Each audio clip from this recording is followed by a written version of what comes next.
EU leaders are convening in Brussels with Ukraine high on the agenda.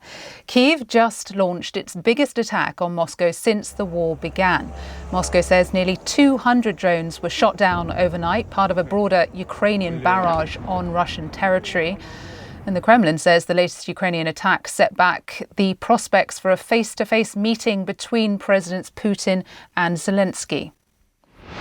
It is fair to say that Ukraine's latest attacks does not bring personal contacts between the head of the Kyiv regime and our president any closer, does not bring them closer.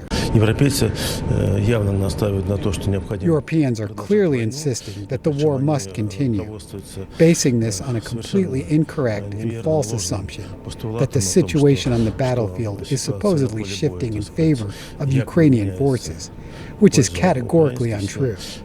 From this point, they are trying to influence Trump to take a more clearly pro-Ukrainian position. Well, Sebastian Shukla is following developments from Berlin. So, Seb, what more can you tell us about what happened here with these attacks and that response we've just had there from the Kremlin? Yeah, Chrissy, I think that the ferocity of these attacks last night is clear to see and very, very evident from those images. If we can play them again, there is one in particular that I'd like viewers to see, which is the Moscow city skyline covered with black plumes of smoke. And that is just a real indictment about the level of the attack that the Ukrainians unleashed this morning or late last night on the Russian capital. The focus was an oil refinery here. I mean, it has left several people wounded. There are no dead. But the fact that the Kremlin or the Kyiv have been able to launch an attack like this, as is becoming the kind of the symbolic way that both sides are fighting each other at the moment in this war, nevertheless sends a message to the Russian people and to the Russian president that Kyiv is able to bring the war home to Russia. And as the Ukrainian president called it a little while ago when he was at NATO, he said that all of these attacks are completely and utterly justified as retribution for Moscow's attacks on Kyiv. And subsequently, we've been hearing from the Ukrainian president, Volodymyr Zelensky, too, speaking ahead of that NATO summit that you just mentioned. Take a listen to what he had to say about the attacks last night. We have the tools, and they are strong enough to put Russia on path where diplomacy becomes the only choice. We all see that Putin is now relying on one lasting thing, constant missile attacks. And he has ballistic missiles, so we need anti-ballistic capabilities.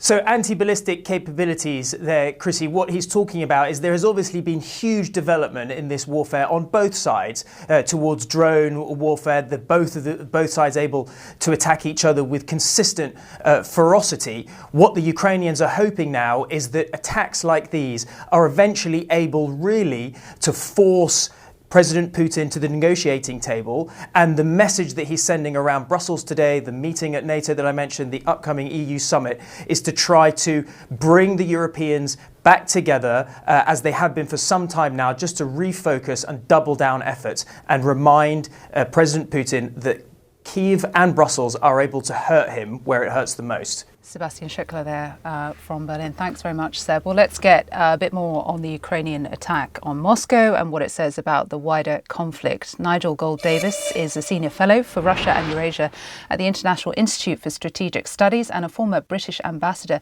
to Belarus. Thank you so much for joining us. So, look, the attacks overnight that we've seen are the biggest in 2 years and an example, I think, of Kyiv's dramatically improved drone capabilities since the start of the war. I mean, how much are these long-range attacks, particularly as we saw last night, focused on oil refineries, not just frustrating, but seriously weakening Russian momentum in the war? Yes, absolutely. This is a very visible, as well as economically significant attack.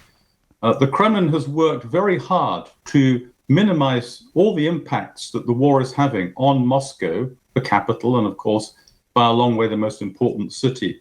The fact that it's not only been attacked again, but these enormous plumes, these palls of smoke are rising up over Moscow is more than anything an optical and unignorable sign of just how increasingly effectively Ukraine's long-range strike capability is having. And it has these economic effects as well, because Russia is fundamentally dependent on a daily outflow of oil products to the world and an inflow of petrodollars. But this is part, in turn, of a larger picture that on every front is increasingly, slowly but inexorably turning against Russia. That includes some important developments on the battlefield itself, but also Ukraine's capacity, again with long-range strikes, to really challenge Russia's capacity to hold on to and supply the areas of Ukraine that it occupies, especially Crimea. Yeah, and another sign of perhaps momentum turning against Russia was a potentially significant moment that we heard at the G7 from European countries and the US saying for the first time that they were prepared to license Ukraine-based companies to build long-range missiles and air defense systems. I mean, how significant a move is that at this moment? It is very significant. Ukraine understands better than any other country in the world the new and emerging ways of warfare. It has seen around corners, it's had to use some extraordinary adaptation and innovation to arm itself in this rapidly evolving, increasingly drone-based war. It still lacks all of the resources to do that. But what it has consistently shown is that it can produce important new military products faster and cheaper than Europe can. Europe is not only a supplier, Europe itself needs the Ukrainian expertise and capacity that it's developed in these difficult circumstances. So this is an obvious win-win for everyone on the continent that complements Europe's finance and technology with Ukraine's know-how and ability to scale up new products at speed. That is good for Ukraine. It's good for Europe as well. You'll have noticed, of course, that the Evian summit seemed to produce something that had been elusive in recent years, which is a relatively united Western front on Ukraine, including the likes of President Donald Trump, who seemed to take a noticeably firmer tone than anyone was expecting on Russia. What did you make of his comments yesterday, and how do you think that will be being viewed in the Kremlin in light of what Sebastian was just talking to there, that, you know, all of this is sending a message to the Kremlin and forcing them into a position of considering coming to the negotiating table? Yes, so first on President Trump, I think that one sort of constant of his to some degree shifting views about the war, but also on other issues as well, is that Trump always wants to be seen to side with the winner, the side in a conflict that appears to be stronger. A year ago, he was telling Zelensky that he had no cards. Zelensky and Ukraine have dramatically disproved that. It seems that Trump, in some sense, understands the number of ways that the war is turning against Russia. And that, in turn, is prompting a shift in Ukraine's favor. Now, we know that there's always a gap between Trump's words and Trump's deeds. It's also worth bearing in mind, it's sometimes a neglected point, that for all of the ways last year that a lot of people worried that Trump, was looking to side with what he then thought was a stronger Russia, in some respects, if you look at America's policies, they were in some ways helpful towards Ukraine. Trump actually imposed new oil sanctions on the most important Russian oil producers late last year, measures the Biden administration hadn't taken.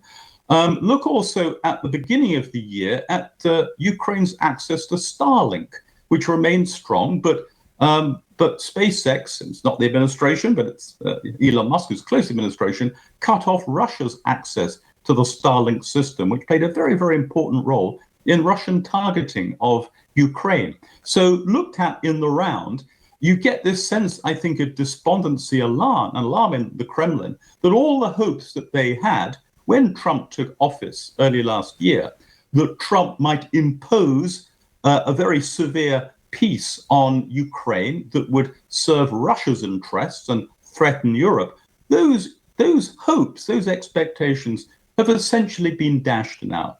But to the final point, how Russia responds to this, I would be very, very cautious indeed in suggesting that the setbacks, which are real and significant, that Russia is facing, will somehow induce Putin to the negotiating table. I think the probability of that is exceedingly low. That Putin continues to be driven by a historical obsession with Ukraine that makes it extremely unlikely that he will shift his view, even if many people around him would like him to do so. Yeah, as evidenced by that response we saw from the Kremlin this morning. Nigel Gold-Davis, always great to have your analysis in moments like this. Thank you.